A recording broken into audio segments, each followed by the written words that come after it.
Princeton, thanks for joining us. Let's get started. Princeton, say hi to the crowd. Hello, everybody. This is Princeton. Princeton, would you please tell us a little bit about yourself? Yes, I will. So my name is Princeton. I am currently 22 years old, and I was born and raised in Naples, Florida. Great. And do you have siblings? Yes, I do. I have one younger sibling named Cameron. He's 2 years younger than me. Yeah, and he's going to college now? Right now, he is at UF. University of Florida is a very successful big-time college, is it not? Yes. Isn't that exciting for him to be there for you? Yes, it's very exciting. That's awesome. And you guys grew up together? Yes, we did. And did you grow up with both your parents or just one or? Yes, but then in 2007, my mom and dad got divorced, and we did like visitation schedules. Like for example, I would see my dad on like every Tuesday and every other weekend. Yeah, I did the same thing with my kids and their mother. So obviously, many people get divorced, right? And we have to raise our kids together. So you and your brother went back and forth between your mom and your dad's house for a while. And he's in Seattle now? Is that what I remember you saying? Or my dad's in Estes Park, Colorado. Oh, that's right, Estes Park. That's such a beautiful place, isn't it? Yeah. But yeah. And beautiful. It's so beautiful. So majestic, so nice. Yes, it is. Tell us about the last time you went there. The last time I went there was before the pandemic. It was August of 2019, and I went for a week, and I went with there's me and my brother and my father, and we did a lot of neat things out there, such as hiking. We went to different restaurants and tried different foods. In Boulder or in Denver or both? Or Estes Park? Well, the first night we got there, we went to Boulder and walked around the downtown area. Pearl Street. And went to this really nice Mediterranean restaurant and got some ice cream, of course. Of course. Why, of course? Do you love ice cream? I love ice cream. Okay, so of course means that you love ice cream. Okay, good. And what else? So then after that, we stopped by the Estes Park sign, and me and my brother got our first picture together there. The background is beautiful. Like if you look at the picture with me and my brother, it's a massive, expansive background. Wow. Yeah. And tell us about your dad, and what do you love about your dad? My dad is the owner and founder of Amerivis Realty. He's been with them since 1999. And today he is working from home, and I love my dad. He works from home now, and he's able to interact with people. Cool. Great. And some of the things that, again, you love about your dad? Some of the things I love my dad is he has a great personality. I'm able to talk to him about certain things, and he gives great advice, and he always teaches me new things. He's just a lovable father, and he cares about both me and Cameron. He wants us to succeed in life. Well, that feels good, doesn't it? Yeah, and become independent. Wow, you have a dad that you love and that loves you. Yes. That's nice. And tell us about your mother. My mother, her first job when we were younger was, of course, she worked at Naples Park Elementary School. And then after that, she worked at Naples Mazda, at Dodge Jeep Ram as well. Cool. Nice. Chrysler. Then after that, she worked at Fifth Third Bank. Okay. Yeah, she's a hardworking mom. Yeah. She's taking care of her boys. And then she worked at Mitsubishi and then Regis Corporation. And then she worked at the Marriott with me. She was in accounting. And now she's a receptionist at Golden Gate Middle School in Naples. And she really likes it at her job now. I'm glad to hear that. Yeah. And what do you love about your mom? My mom has a really great personality as well. She always helps me with things when I need help. She always gives me really good advice. And she also teaches me new things and wants me to become independent and succeed in life as well, just like me and Cameron. And she's lovable and caring and has a big heart for us. Choking me up here, Princeton. This is a nice thing to say about your parents. So with that, you have shared, when you say be independent and stuff, you are proud to announce that you are, comfortable with the idea of sharing that you have autism. Yes. Yes. So your parents saying, I want you to be independent and I want to help you get where you want to get. Why don't you just share with us for a minute, like what was the last piece of advice your mom gave you or your dad gave you or something? What was the last piece of advice both your parents gave you? The last piece of advice, I remember my dad saying this to me as he was taking me home from Colorado on the way to the airport. It's like, if you believe you can do it, then try and do it. That's good advice, right? Brave. Yeah. And you believed him. Yes. That's nice. And what about your mom? Do you remember a piece of advice maybe she might have given you in the last little while? My mom always says to always be wise in everything I do and always pay attention to whatever comes and make sure I do it the right way. That sounds like having a lot of integrity. She wants you to be a man of integrity. And you are. You really preach kindness. You have a lot going on. Why don't you share with us some of the things that you have going on in your kindness movement? Because you have a kindness movement, right? Yes. So basically, what started the ball rolling with the kindness movement is, so last year, during the month of Christmas, of December, I did this 24 random acts of kindness, which everybody loved. You sure did. I loved it. Yeah. And it really made people's day, especially I work at Publix and I told a lot of customers and I've gotten several compliments. And my boss has told me the same thing, like excited to hear a lot of nice compliments from people. So my next part of my movement is I was thinking about starting a kindness club, and I would do it for different groups of people. Like I would do one for kids and parents. And then the second one would be high schoolers and young adults. And it'll be really good. So we can encourage more random acts of kindness. And we'll do talk about different random acts of kindness and maybe even demonstrate how the random act of kindness is performed and talk about it and raise awareness for each one. What to you is a random act of kindness? Can you share that with us? What are some examples of random act of kindness? So one good random act of kindness, everybody can do it, is to always smile at everyone you see. A smile can brighten somebody's day. Even if someone's in a bad mood, it just uplifts their mood. And smiling has so many added benefits. Yeah.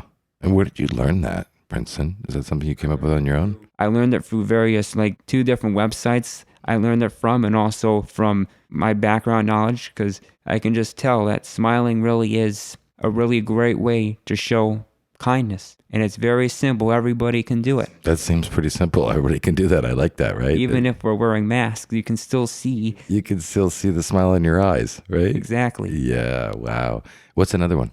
Another really good one is to always tell someone to have a great day. Because when you do that, it would boost your mood. It'll make you happier. It'll make someone's day and make someone look forward to having a really good day and make it positive. Yeah. Wow. So this isn't like I don't have to go out and try to be this person. These are just 2 things I can do. And you're right. That's random and it's an exercise. Yes. It's fair to say, you're asking for people's kindness because maybe you've been bullied a little bit. Yes, I have been bullied. You have, right? Yes. Why don't you tell us a little bit about that? Okay, so I've been bullied a few times in high school, of course. The first encounter was I was in my high school science class. I was a junior. And I remember we had rows, or desks were in rows. And then the right side of the classroom, they were facing a different way. So I remember these 3 boys, they were sitting close together. And they were starting to call me names and saying they're better than me, and we're just not being very friendly. And I had the courage to, of course, I kept waiting to see, and then I finally had the courage to go down to the principal's office and talk to the principal about it. He took care of it, and it didn't happen again. And then the second encounter with bullying was I was walking on the way to class. I think it was the last period class, and I was climbing up the stairs. And all of a sudden, these 2 cheerleaders pushed me into the stairs as they were going up. And I think they said something. I can't quite remember what it was. But this one fellow cheerleader who's known me since middle school comes over and picks me up. And my leg was scraped and took me to the principal's office. And I got some medical attention for my leg. And sad. It's kind of sad, huh? Yeah. Yeah.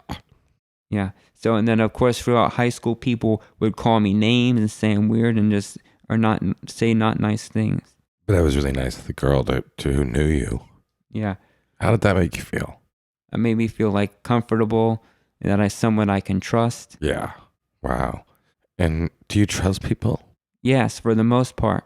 Yeah, that's nice. But then there's some people that seem it's questionable. I think that's fair for all of us to say, right? We Yeah. are.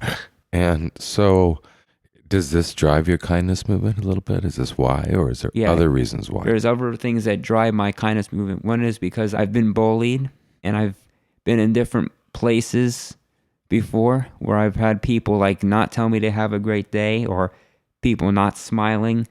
But then there's people that have. So you kind of see a picture perfect world Yes. in a way. Is that fair to say? Yes, I think that's, You have like a pretty image of the world if people just kind of practice this kindness movement. yes, I think if we practice this kindness movement, I think it'll spread throughout the area and we'll live in a much better and happier place. Wow. And we live harmoniously.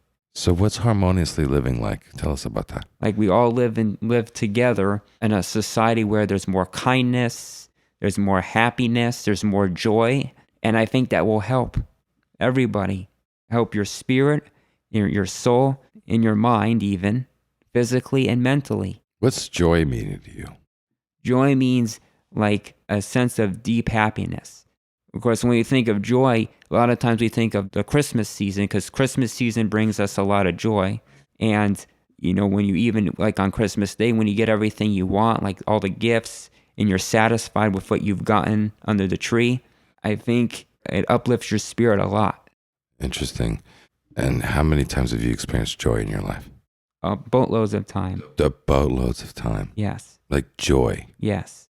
It's kind of like an overwhelming feeling of happiness is what you're saying, right? Yeah. So you're capable of feeling happy Yes. and joy. Yes. That's a pretty cool quality to have as a person, don't you think? Yes. You know, some people don't really know how to do that anymore. Yeah. Like they've lost their joy. What would you tell the people who've lost their joy? I would tell the people that lost their joy to find a way to gain it back, maybe do something that's positive and that would put them in their uplifting moods, like find out what their favorite pastimes are, what they like to do. There's many ways to kind of de-stress yourself and make yourself feel more joyous. And what do you think people lose their joy? Do you think people lose their joy? I think some people can. Have you seen anybody out there in the world lose their joy? When you look at a face who's not willing to smile at Publix or something. Plenty of times. Of course, at Publix or even when I worked at Metro Diner, even the employees at the Marriott. Right. So some people around you have kind of lost their joy, right? Yes, exactly. I mean, they may still be cool or they may still think they're cool, right? Yeah. But they lost their joy. What do you think, Princeton, people lose their joy? I think that sometimes they may think of other things that may get in the way that cause them to lose your joy, like stress, anxiety, maybe different things that are going on in their life. Why else? I'm going to push you on this. Why else do you think they lose their joy? Because they're not happy with themselves. Yeah, not happy with themselves, right? Yes. What are some reasons that you think people might not be happy with themselves by? I think that people sometimes maybe have like a cynical view. That's a really strong statement. It's a really great, I agree. I mean, not that it matters, but I agree. A cynical view, right? Yeah. About life, maybe, and about their purpose in life and what things matter, right? Yes. Yeah. What else? What else do you think makes people lose their joy, Princeton? I think like if someone has like a relationship with someone that's not that great. Mm-hmm. That could hurt your heart. Yeah, like Don't maybe you with think? a family member or a close friend. And is that because they're hurt? Or is that because they don't like it? Or tell us more about that concept. I think that people may feel hurt when they lose their joy. Yeah. Pain and hurt can lose your joy. You don't want to lose your joy, I can No. tell. You are absolutely about keeping the joy going, right? Yes. And so let's talk about that. So I feel like you're, from what I've known about you, I met you through my son, Gabriel, right? You guys shared classes together in high school at one moment. Yes. And we participated in this club during lunch called Friendship Circle. Right. And so you like my son. Yes. He's very nice. He's a great friend to me, and he's really cool. What makes him really cool? I'm curious.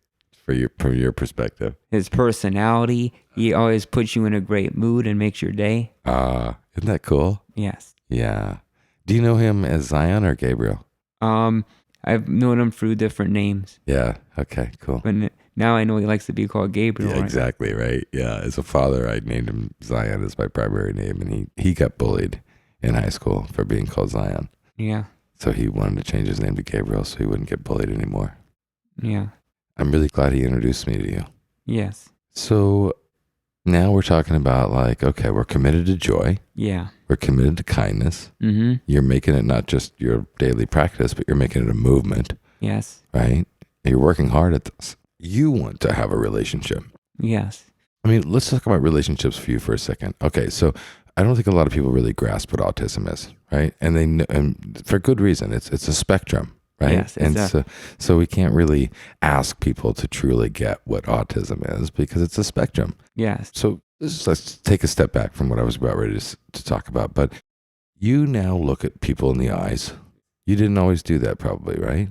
Yeah. Sometimes I would falter at my eye contact. Yeah, well, that's not faltering. You were naturally, with your autism spectrum, not really meant to look at people in the eyes. Yeah. Gabriel, we'll talk about that later, but you somehow learned how to. Yes. Does it bother you to look at people in the eyes now? No. Do you know why it was hard for you before? I think the reason why is maybe I was afraid of the person's reaction. To you. Yes. And you would see it. Yeah. And so you had this idea that they would experience you a little differently than other neurotypical people. Yes. And if you looked down or didn't pay attention to it, it might slide across you a little easier. Is that fair to say? Yeah. Wow. Was there other highly sensory reasons why you didn't look at people in the eyes? I mean, this is an autistic trait, right? So I just want to talk about it because I've spent my life in autism. I'm I love afraid of autistics. I love Aspies. I love autistics. There's no cure here. This is a beautiful spectrum of humanity. I think you get that about me, right? You know I like you just as you are. Yes. Tell us some more about the eye contact thing. So I think maybe sometimes I would be afraid of what people would say and their facial expressions. So the information was just a little bit too much. Yeah. Day to day. Yeah. Easier just not to look at it. And you've gotten past that with people you're comfortable with. Yeah. Great. Is there a couple other things that you can share with the world about autistic human beings? I want to tell you, I launched a TV channel back in the day called Autistic TV. Yeah. I got to partner with Autism Speaks. I hope Peter Bell hears this podcast. I think he'll appreciate it, and his beautiful wife, Liz. And I think that they had individuals with autism's, best interest in mind. And you do the Autism Speaks walk every year, right? Yes. And so how do you feel Autism Speaks has represented you as an autistic adult? I think they've done a very great job with it. So last year, I was commended by Autism Speaks for my act of volunteering and being able to being a great part of it and showing my kindness towards Autism Speaks. And of course, the year before that, I remember going to certain different places in Naples and putting up walk posters and handing out brochures. No, I walked for you. I did a mile or whatever, 3/4, and I saw other people do it. Yeah. And then, last year, of course, in October, because of the pandemic, I did the walk virtually, which everyone participated, including you. I did. Thank you. I'm glad to say it. I'm a better person for having done it. Thank you for encouraging me. A great thing to do. Yeah, it was. Yeah, I wore blue and everything. I should have sent you a picture, but I didn't. But anyway, I walked it, and I was glad to walk it, and I was intentional. Let me ask you this. This is interesting. And again, a man that I admire very much who spent a lot of his life trying to, do right by autism. His son, Tyler, is not so high functioning as you, right? Yeah. And so a lot of parents have really struggles with the concept of there are high functioning and there are not high functioning. Yeah. And the not high functioning may not have a better chance of going out and living a self life, like you say. And so he started an organization, a nonprofit in the early days out in California that ended up getting acquired by Autism Speaks, Bob Wright and his wife and everybody. But it was called Cure Autism Now. I don't know if you remember that, but I can share it with you now as someone who's been in this a long time. I'm curious, do you think autism is something that can be cured? I believe it can be cured one day if we delve into more research about it and really learn the ins and outs of it. I think maybe somewhere in there we could find a possible cure. Yes, that's what Peter thought too, and feels, and to this day, right, is working his butt off for, right? Yeah. And I fought with him on that, and we fought on conversations about autism versus autistic. I say autistic as if it's just your nature, it's who you are now. He said autism, it's something you have. I mean, he might have changed his point of view on this. I haven't talked to him in a decade, but are you autistic or do you have autism? Well, autism is inherent in my life, even though people may say that I don't have it, and even people that say they do. It's a lifelong neurological condition, so it stays with me or anybody that has it for the rest of their lives. Okay, so, but you're willing to say it's a neurological condition. Yes. I don't meet many people as kind as you. So I struggle with the idea that autism is a thing that is a neurological condition that you should cure, because I see someone like you who is just blessed to be such a beautiful human being and is embodying it to the freaking nth degree, right? Yes. And so I'm like, what part of Princeton would I change or cure? And I struggle with that, right? But you have conditions of this situation, right? Yes. You have anxiety attacks maybe, or anxiety, or Yeah. tell us a little bit about what you have to live with this neurological thing called autism. Well, growing up, I've had a lot of anxiety. I've had times where I've stressed out a lot of times. And I remember in school, sometimes I would have problems with paying attention in class. I'd get easily distracted. I remember that I used to have problems going to sleep at night. Do you have any health issues to mention, or nothing yet? No. No weird stuff other than that, right? Obviously, the social cue stuff is the most complicated. And then also, I used to have obsessive and repetitive behaviors. Now that is something, right? Let's Yeah. talk about that. Obsessive and repetitive behaviors. That's what we kind of know this thing to do, right? Yes. What does that look like? Show us a couple examples of that. Or tell us about a couple examples. So where the you first common cause of an obsessive or repetitive behavior is something called stimmings. It's like flipping your hands, and I guess that's stimulating to the person that has autism. Yeah. And the other one? What's else? What else? Maybe clapping. Okay. Being how awesome you are now, what would you change about yourself, Princeton? I think what I have about myself now is perfect. Really now? Yes. Yeah. And so you wouldn't change anything about yourself now? No. Did you always feel that way? Yeah, I think I'm satisfied with who I am as a person, of being kind and just loving to everybody and caring. But like everybody, nobody's perfect. But we learn new things and how we get better. Yeah. And were you ever hard on yourself and wanted to be somebody different than you are? I mean, that's a normal teenage thing to have, right? Like, you can't just like deny normal teenage angst, can you? Or have you always been this self-assured? I guess I've had times where I've maybe felt a little discouraged, but a lot of times I've been encouraged by quite a lot of people. Good. So you're comfortable in your skin. Yes. And you're pretty self-assured. Yes. Right. And you're ready to take on this world as you are. Yeah. That's a beautiful feeling. It's very attractive to people to see you like this. Speaking of attractive, do you want a girlfriend? Yes, I do. You do? And have you had one? No. Yeah. That's an honest answer. It's okay to say that, right? Yeah, I mean, we're not talking to the guys in the locker room right now, right? Yeah. So you have not yet to have a girlfriend Yeah. at 22. I think I'm ready now to start looking for a girlfriend. Yeah. What might a girlfriend look like for you, Princeton? Tell us about what you imagine. You can close your eyes if you want to. Tell us this story. I would love to hear what you imagine.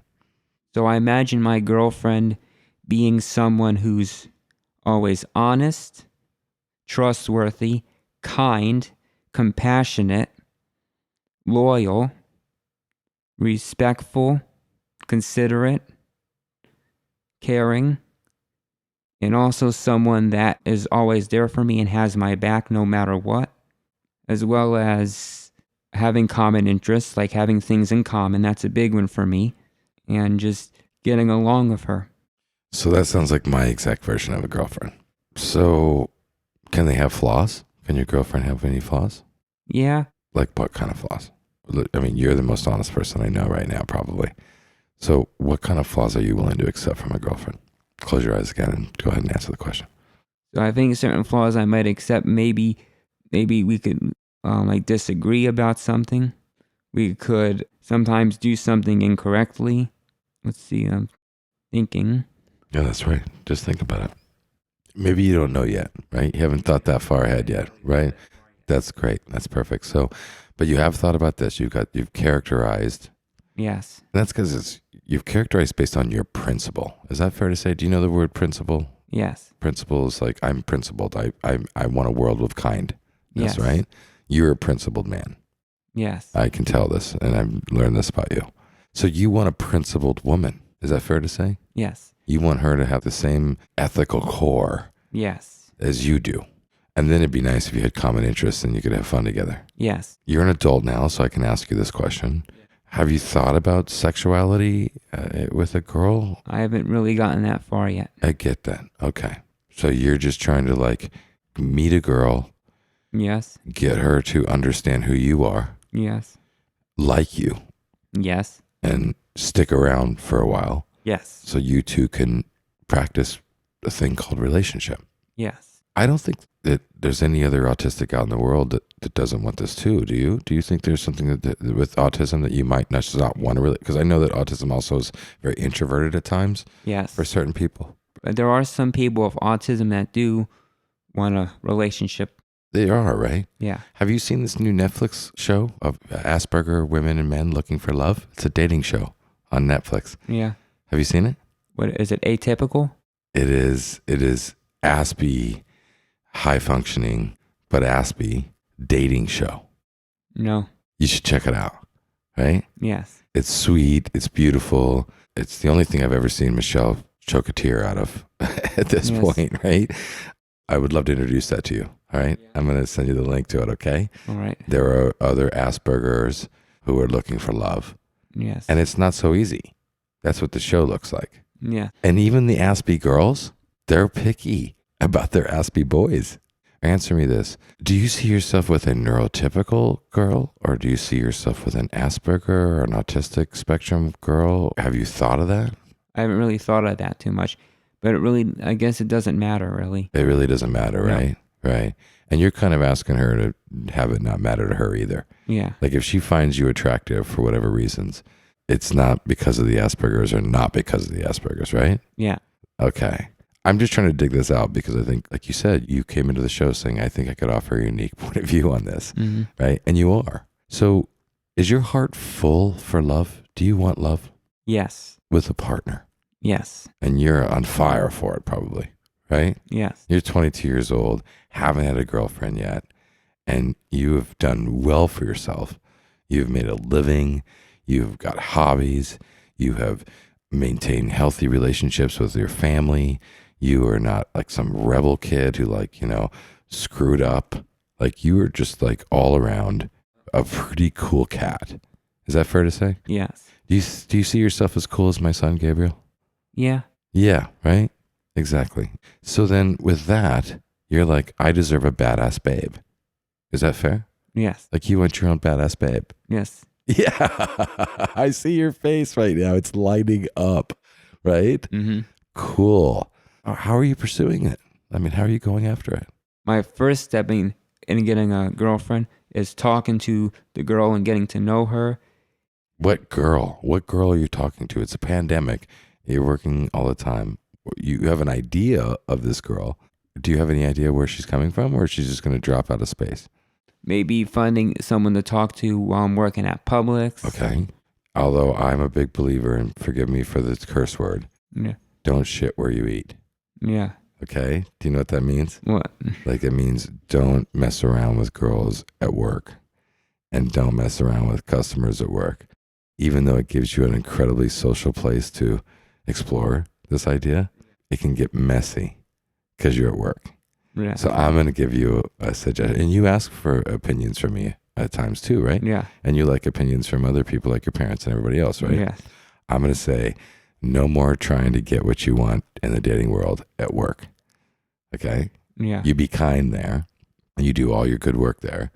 Yeah. And other people will disagree with me. They'll say everybody falls in love at work or everybody has crushes at work, right? Mm-hmm. I say it's against my principle and you might decide the same. It's mixed messages. It's like, I'm at work and I should be treating you like a professional, but I'm showing a sexual interest in you. And that's not something that should happen at work, is what everybody's telling us now. Okay? So what I'm saying is, let's figure out some cool ways to find you, your badass babe, out of work. Have you thought about it? Where else can you find it? That's what I'm thinking about. If people have some places where I could find the girl, that would be great. Okay. We'll do some call in or some email responses on our podcast, right? Yeah. And this is going to show up on your thing. I'm going to tag you and we're going to share this podcast together, right? Yes. And I'm proud of mixed messages. So, you know what? I'm proud of having you on mixed messages, and I feel like we can serve each other in this process, all right? Yeah. Okay. So I want to do another show with you, and we'll have a lot of fun with talking about where you're going to find your badass babe. Yes. Okay. So let's talk a little bit more about what your badass babe looks like. You've talked to us about her character. Yes. Which is like the sexiest thing a man could mention first about the woman they're looking for. I mean, the kind of man if I was a girl, the kind of man I'd be interested in was a man who described the character of his woman before the features. So I got to give you some props on that. Okay. But are there some features? Do you prefer brown hair over blonde? Are you vain? Are you shallow? Do you have certain interests in your chemistry or style that you think is going to attract you? Or does none of that matter? None of it matters. Jesus. I don't know that a lot of people could understand this. You're saying none of it matters. Yeah. This girl could show up in any package. Yes. And as long as she meets these character requirements, checklist, if you will, to some degree, I'm guessing you could give her a B- every once in a while on certain things and still want to keep doing it, right? Yes. Wow. So then I think it's pretty fair to say your girl's out there for you. She's coming and you're worthy. Now tell me about that. Like, I've gone through a whole life of dating and my heart's been broken a few times. It has. And that's why you get to see the wrinkles around my eyes. And that's why we're here on this podcast. This because it has. Have you thought about your heart getting broken yet? No. Do you even have any idea what that might look like? I've seen maybe some movies where that's happened. You're a movie fanatic, by the way. Why don't we have a little comedy moment here and take a little break? Tell us about how much you like movies. I love movies. You do. Tell us more. Tell us how much you love it. Tell us what movies you love. Give me a couple minutes of you and your movie riff, because every time I hang out with you, it's always about movies, right? Yeah. Always, right? Yeah. I'm going to put out the outdoor theater here pretty soon. We're going to do our outdoor theater movies, right? Yeah. For this season, right? Yeah. Tell the world how much you love movies. I am a huge movie enthusiast. To be honest, I don't really have a favorite movie. I love really good movies, and I like different genres of movies. Why do you love movies so much? Movies tell really good stories. They have really good plots. The characters, the scenes, the visuals, even the music, the sound, whatever constitutes a movie and what makes it perfect. All right, back to relationship. Okay, let's assume you got your perfect girl. Yeah. Let's don't say your perfect girl. They used to say, or they've said in the past, that you have to kiss some frogs to get the prince, right? Yeah. Or the princess, right? And let's assume that you now are starting dating and you've met a couple girls and they're not 100% what you think you're looking for, but you're interested in trying to explore it, right? Yeah. You're going to date like anybody else, right? Yeah. May I add something? Yeah, please add. Of course, I'm looking for a girl that also is a believer in God. Okay. Yes, yes, that's important to say. Thank you. Intention. She's a believer in God. Yes. And is that Jesus Christ, your Savior? Or Yes. is that a Christianity? Yeah. Yes. Perfect. Okay. Okay, so you got a God-fearing, awesome, principled woman that has somehow shown up, and now you have to perform for her to be an awesome guy, and she gets to choose whether she wants you or not. Now I'm going to take an exercise with you because I want you to understand what relationships and dating is like, and it's a perfect conversation for the show, right? Yeah. She gives you a month, and you're like, holy moly, I might have just found the one. And after a month, she says, I love you, Princeton. I like you, but you're not the one. You were that close after all this time, and it just slipped away. Yeah. How do you feel about that? I would probably feel at the beginning distraught. Yes, distraught is a pretty fair word that most of us feel. Yeah. Yeah, I would probably need a lot of comforting. Yes. And more reassurance. Yes. That sounds right. From whom? Who's going to give you that?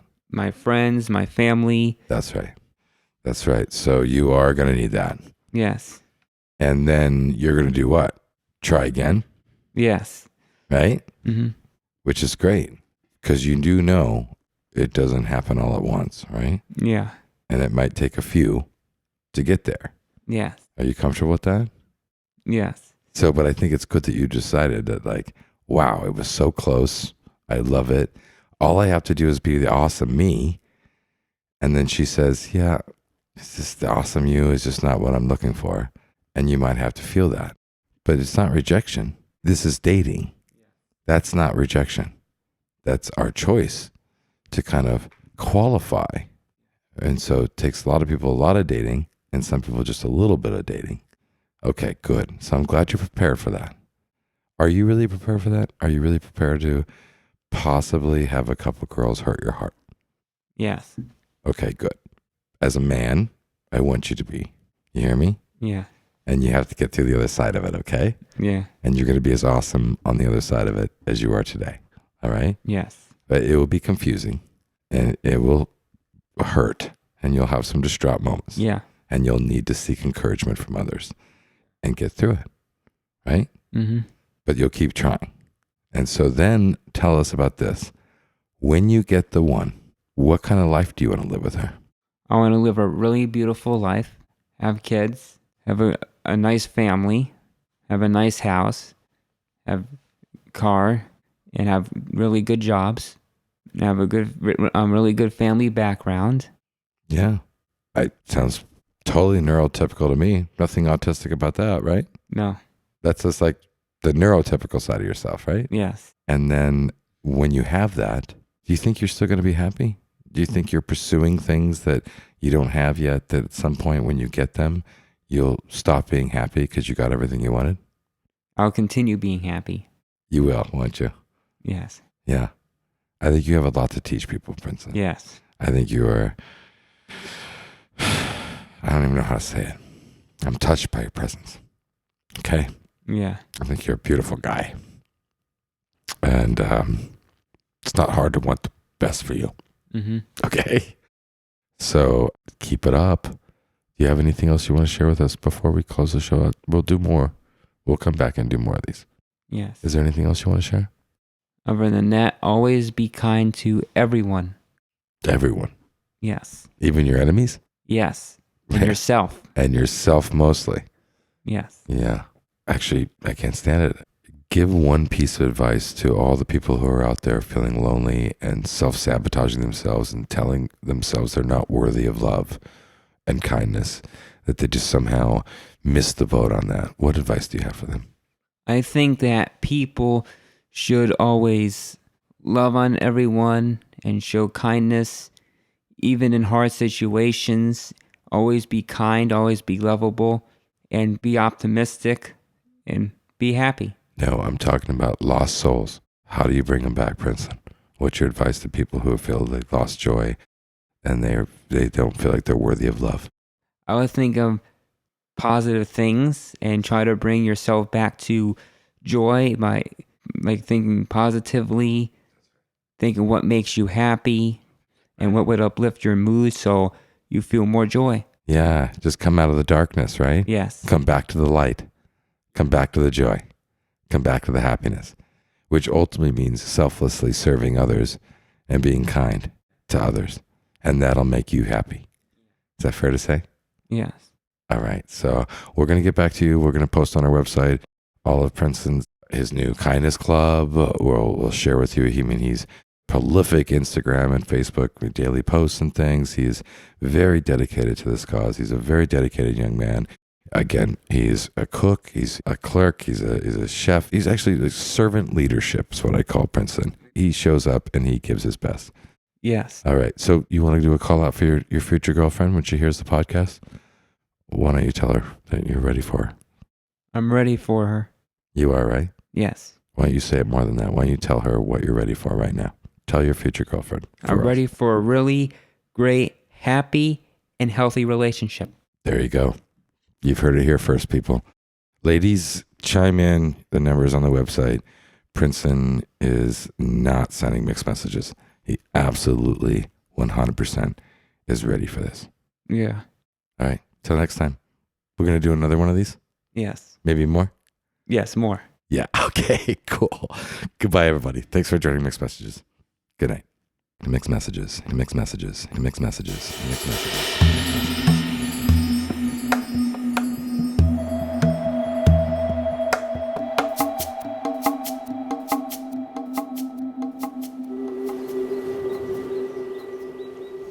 Mixed Messages. Mixed messages.